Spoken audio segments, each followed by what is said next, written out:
Hello, Tomlin from TomlinHarmonicaLessons.com, and I'm really excited about this week's video because one of my all-time favorite harmonica players and harmonica teachers, this is the person who I learned almost everything from, has joined me on my site, TomlinHarmonicaSchool.com, to do a guest seminar. Yep, I am talking about Adam Gussow.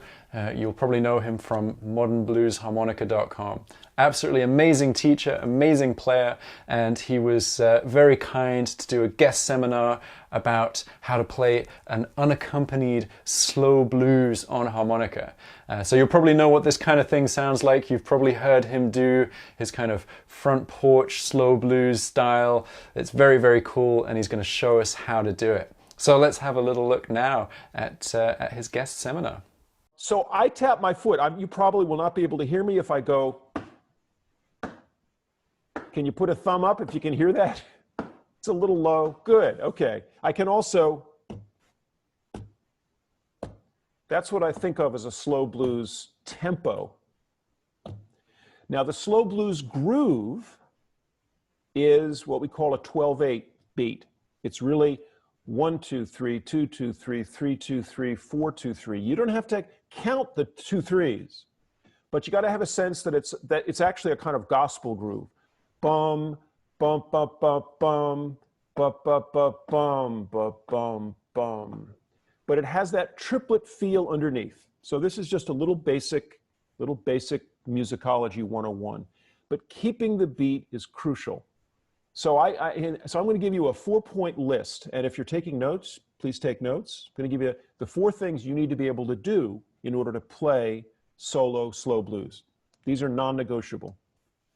From my perspective, 4 things you need to do. Now, you could play free form.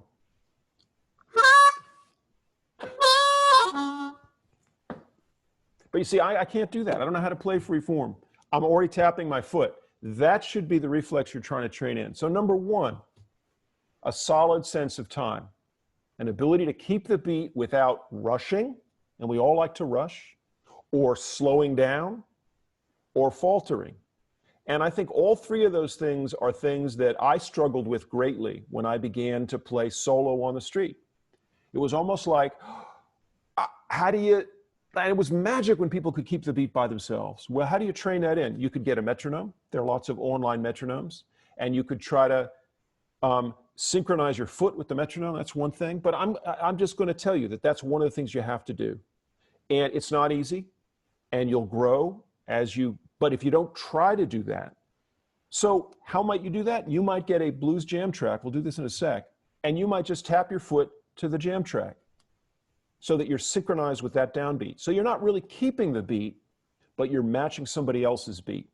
That's a really, so that, write that down if you're taking notes. If you're not, that's okay. But matching something, a good way to start this process of being able to hold the beat yourself is to match somebody else's beat. Eventually, you'll just be able to do it. That's number 1.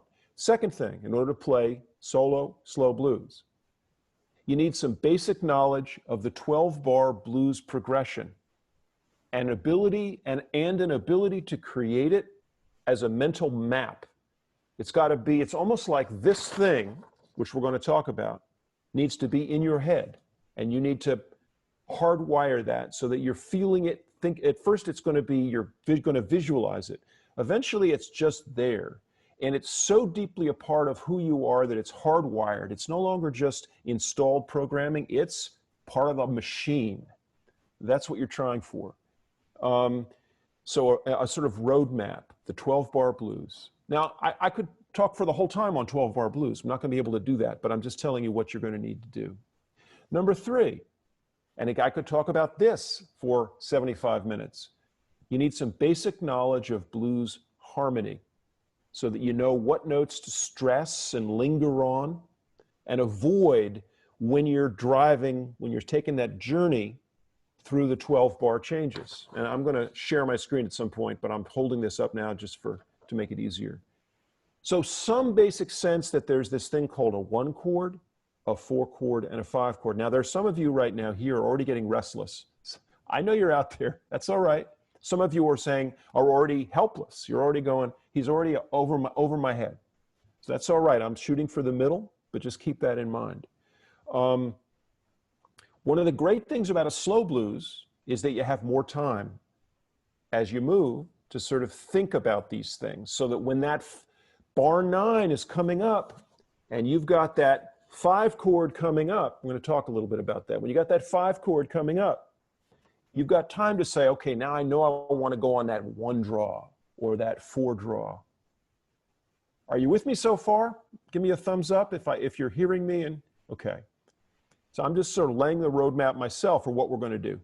And number 4, and this is important, and it's one thing that I do in solo slow blues.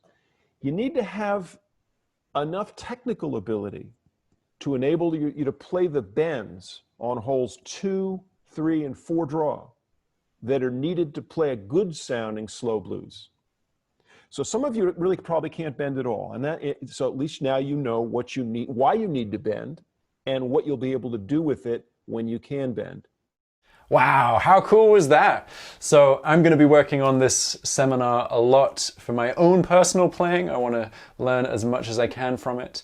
And if you want to watch the whole seminar, as well as have access to other guest seminars from great teachers like Liam Ward, Ronnie Shellist, Will Wild, then check out the online harmonica school. Click on the link in the description below for that. You won't just get that, you'll get access to a step-by-step curriculum from beginner to advanced intermediate. You'll get feedback on your playing, you'll get weekly live Q&A sessions, as well as a bunch of other cool resources.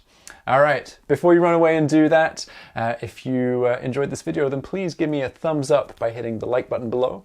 And don't forget to subscribe to the channel, because I put out a new lesson every Wednesday and I wouldn't want you to miss out on next week's. Hit that little bell icon while you're at it as well so you get notified.